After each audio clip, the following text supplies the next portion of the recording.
हम लोग घिरे हैं बाबा, हम लोग घिरे हैं। पापी विदेशियों से, अंधी राक्षसी विदेशी सेना से, उनकी कुटिल राजनीति से, उनकी परधन की भूख और पर रक्त की प्यास की इच्छा से।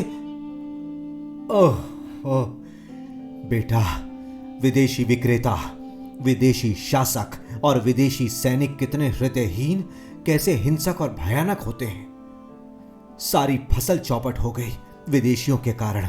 देवपुर को शमशान बना दिया। इन विदेशियों का नाश हो। बूढ़े ने इतनी जोर से कहा कि खांसी आने लगी।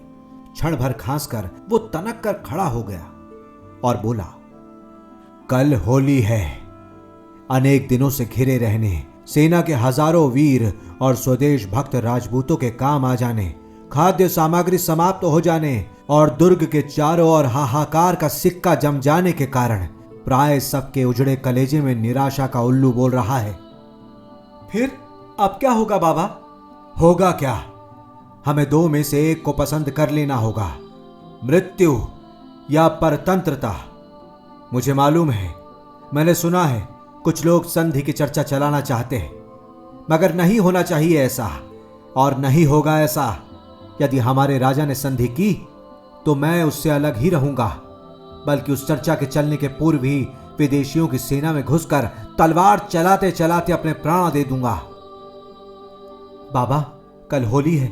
कुछ लोगों का विचार है कि यदि हम कल आत्मसमर्पण कर दें तो साल का त्योहार शांति से बीतेगा। उक्त बातें सुनकर वो वृद्ध अपनी बड़ी बड़ी तेजस्विनी आंखें पसार पसार कर युवक की ओर देखने लगा। तू क्षत्रिय है? किसने कही तुझसे ये बात? ऐसी बात वीर राजपूत के मुख से निकल रही है? कभी नहीं हो सकता। ऐसी घृणित और कायरता भरी चर्चा क्षत्रिय सुन नहीं सकता। तूने सुन कैसे ली ऐसी बात? तू राजपूत का बालक है ना, या किसी और का? क्या हो गया है तेरे रक्त को बच्चे? राजपूत का खून तो युद्ध और शत्रु के भय से कभी इतना ठंडा नहीं होता था। राजपूत तो एक बार पुलकित कलेवर हो, जय एक लिंग की जय बोलकर रक्त की उष्ण गंगा में बूढ़ पड़ता था, प्रलय तांडव करने लगता था। इस पुण्य देश के रक्षक राजपूतों का गर्म रक्त जब ऐसा ठंडा पड़ जाएगा, तब ये हरी भरी सुंदरी प्यारी वसुंधरा परायों के अत्याचार और व्याभिचार तांडव का क्षेत्र बन जाएगी।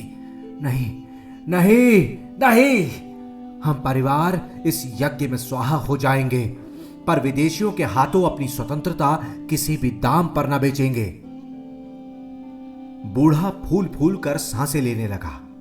उसकी प्रबल कलाइयों की बूढ़ी नसें चमड़े के बाहर झांकने लगी, मानो कहां है हमारी शांति के शत्रु, आवे सामने।